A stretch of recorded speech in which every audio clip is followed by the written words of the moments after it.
bonjour. Aujourd'hui, on va attaquer avec un exercice, comme vous avez vu en page d'accueil. Donc, il s'agit de s'entraîner un peu avec les densités de probabilité. Lorsqu'on a une variable aléatoire x, elle a plusieurs éléments qui la caractérisent. Les densités de probabilité, les fonctions de masse si elle est discrète, les fonctions caractéristiques, les fonctions génératrices des moments, des espérances, des variances et autres. Donc, ici, il s'agit de résoudre cet exercice. La première question, je vais déterminer, n'est-ce pas, la valeur de θ pour que f soit une densité de probabilité. Ça veut dire que f doit être une densité de probabilité d'une certaine variable aléatoire grand X. Ok? Pour que cette fonction soit dans une probabilité de grand X, il faudrait que deux conditions soient vérifiées. Ok? Le classique, c'est quoi? Le classique, c'est Gx et j'ai une densité. Voilà, Gx, j'ai une fonction associée. On me demande de démontrer que c'est une densité de probabilité. C'est ça le classique. Je vérifie simplement les deux conditions et je dis c'est une densité de probabilité. Mais ici, il faut utiliser déjà les conditions liées aux densités de probabilité de la variable aléatoire en question pour en déduire le paramètre θ. Une fonction sera dite densité de probabilité d'une variable aléatoire si elle vérifie deux conditions. D'abord, si elle est positive. Ensuite, si l'intégrale de cette fonction sur la droite réelle est égale à 1. Normalement, cela dit quoi? Si G est la densité de probabilité d'une variable aléatoire grand V, alors ça veut simplement dire que ça vérifie deux conditions. GV de V doit être supérieur ou égal à 0. Et ensuite, l'intégrale de moins l'infini à plus l'infini de GV de V dV doit être égal à 1. Cela va de soi. Parce qu'en fait, cette intégrale, c'est la somme. Ok? On sait en probabilité que la somme des probabilités de tous les événements élémentaires donne 1. C'est ce qu'on appelle la distribution de probabilité. Donc c'est ça ici. Parce qu'en fait, cette intégrale-ci là peut se transformer encore en une sorte de somme. On voit depuis la classe terminale que lorsqu'on a les probabilités élémentaires, voilà les probabilités des événements élémentaires, la somme de toutes ces probabilités là donne exactement 1. Donc c'est cette somme-là ici, dans le continu. Donc cette somme en fait l'intégrale de moins l'infini à plus l'infini de GV, V de dV donne 1. Alors ici, ces conditions doivent déjà être vérifiées. Et on va les utiliser maintenant pour en déduire la valeur de θ. Donc pour que f soit une densité de probabilité, il faudrait que 2x sur θ soit positif. Déjà la première condition. Donc la première condition, c'est qu'il faudrait que 2x sur θ soit positif. Or, θ est grand supérieur à 0. Ok? θ est grand supérieur à 0. Et x est entre 0 et θ. Ça veut dire que x est aussi positif. Donc par conséquent, ceci est positif. Pour quel que soit x dans 0 θ, et pour quel que soit θ dans 0 plus l'infini, f est positif.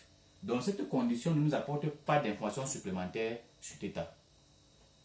On va passer à la deuxième condition qui dit donc que il faudrait que l'intégrale de moins l'infini à plus l'infini f de x dx soit égale à 1.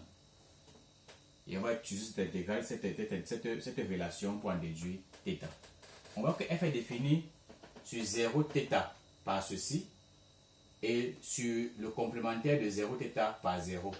Donc on peut écrire ceci comme ceci. On peut dire que l'intégrale de moins l'infini à plus l'infini f de x dx peut être vu comme l'intégrale de moins l'infini à 0. Ok?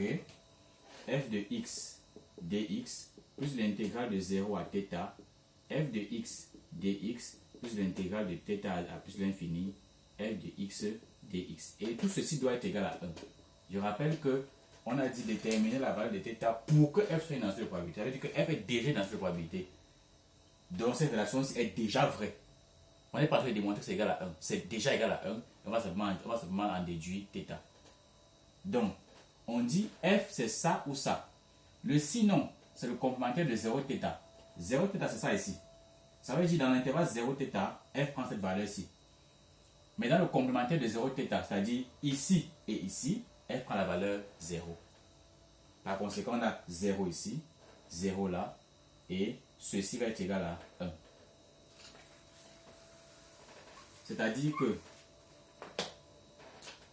on a l'intégrale de 0 à θ, f de x dx, qui en fait est égal à l'intégrale de 0 à θ, 2x sur θ dx est égal à 1. On calcule cette intégrale et on tire θ. Alors, ceci entraîne que 2 sur θ, l'intégrale de 0 à θ, x dx est égal à 1. Ça veut dire simplement que 2 sur θ, la primitive de x, c'est simplement 1 demi de x au carré entre 0 et θ, qui doit être égal à 1. Les deux vont se simplifier, là et là. θ va entre sera θ carré, donc on aura simplement 1 sur θ fois θ carré. En 0 là, 0 carré c'est 0, égal à 1. Au final, on aura simplement θ qui va donner exactement 1. Parce que là, on aura θ carré ici, parce que les deux sont simplifiés. θ carré sur θ qui donne θ. Donc θ égale à 1. Donc ça veut dire que lorsque θ vaut 1, c'est une densité de probabilité. Mais si θ n'est pas 1, ce sera pas une densité de probabilité. Ok? Donc on voit bien que pour x dans l'intervalle 0, 1, f est bel et bien une densité de probabilité. Ok? Alors, on a déterminé la valeur de θ pour que ce soit dans cette probabilité. On va passer à la deuxième question, qui est celle de déterminer l'espérance de x. Puisqu'on sait ici que on peut associer x valeur aléatoire à cette densité de probabilité f. Parce que normalement c'est une densité de probabilité, ça veut dire qu'il y a une valeur aléatoire à laquelle elle est associée. Donc on va dire déterminer espérance de x et espérance de x carré. Vous voyez bien là on s'en va. Quand on détermine ceci et ceci, ça veut dire intuitivement qu'on veut déterminer la variance. Bon, allons-y d'abord. Espérance de x, par définition, c'est l'intégrale sur la droite réelle de x, c'est-à-dire ce qui est là, pour la densité de probabilité. Alors ceci va être égal seulement à l'intégrale de moins l'infini à plus l'infini de x, voilà la densité. Bon, comment on va faire? On va encore séparer pour pouvoir mieux la simplicité parce que f prend la valeur, cette valeur-ci entre 0 et 1. On a vu que θ c'est 1. Pour que ceci soit une densité de probabilité, il faudrait que θ se donne 1. Donc ça fait, c'est égal à l'intégrale de moins l'infini à plus de l'intégrale de moins l'infini à 0, pardon, de x fois f de x dx plus l'intégrale de 0 à θ à 1, pardon, à 1, parce que θ c'est 1, n'oublions pas, on a vu la première question que θ valait 1. f de x dx plus l'intégrale de 1 à plus l'infini x f de x dx. Ok.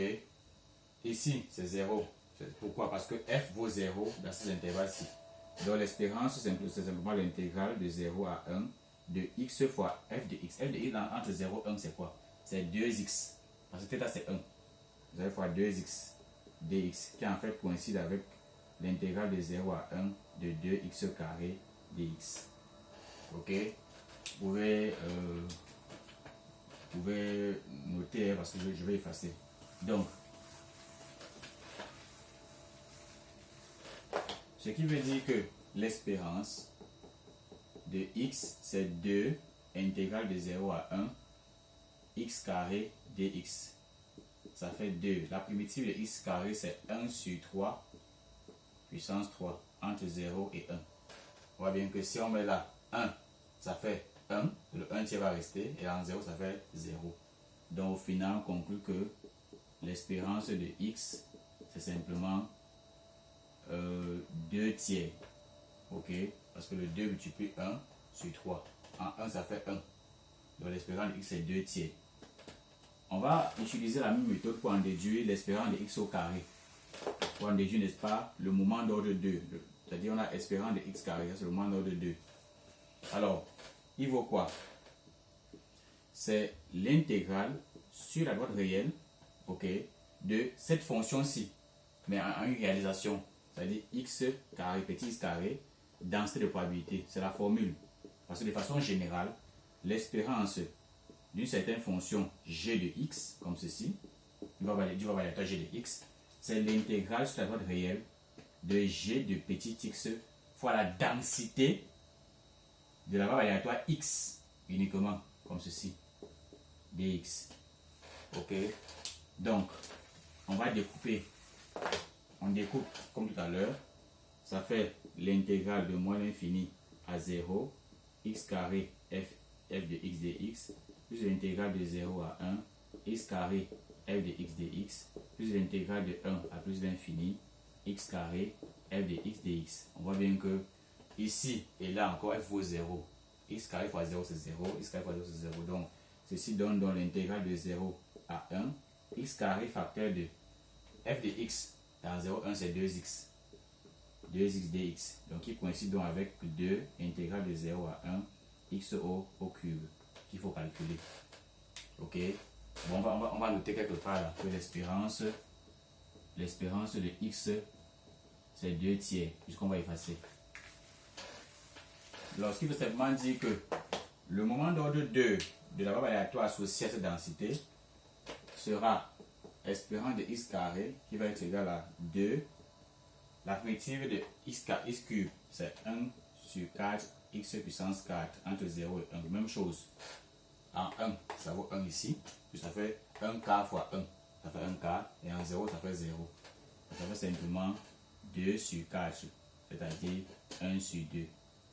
Donc au final, le moment d'ordre 2 de cette variable aléatoire là, c'est 1,5. Et le moment d'ordre 1 de cette variable aléatoire là, c'est-à-dire l'espérance, c'est 2 tiers. Parce qu'il faut savoir que le moment d'ordre 1 peut coïncider avec l'espérance mathématique. C'est vrai que c'est pour les variables aléatoires positives qu'il y a coïncidence. Parce qu'en réalité, le moment d'ordre, c'est espérance de valeur sur de x, normalement. D'ordre 1, bien sûr. Alors, lorsqu'on passe à l'ordre n, on conserve la valeur absolue et on met à l'ordre n. Mais bon, on peut faire ça, on peut m'expliquer dans une autre vidéo. Alors, ce qui veut dire simplement que si on veut analyser la variance dans ce cas, ok, on s'amuse, amusons-nous à établir la variance. La variance de x sera simplement égale à l'espérance de x carré, c'est-à-dire le moment d'ordre 2, moins l'espérance de x retour au carré. Il est clair que la variance sera simplement 1,5, ok, moins 2 tiers à la puissance 2. Ça c'est l'espérance ici. Donc ça veut dire qu'on aura simplement 1,5 moins 4 neuvièmes. Ok, le calcul est simple, non? Donc au final, on va simplement trouver 9 moins 8, c'est-à-dire 1 divisé par 18. Donc voilà la variance de cette variable aléatoire. Donc on va trouver là par exemple 3 éléments qui caractérisent la variable aléatoire x associée, ok, à la seule probabilité 2x sur θ pour x entre l'intervalle 0 θ et 0 ailleurs. Ok, merci.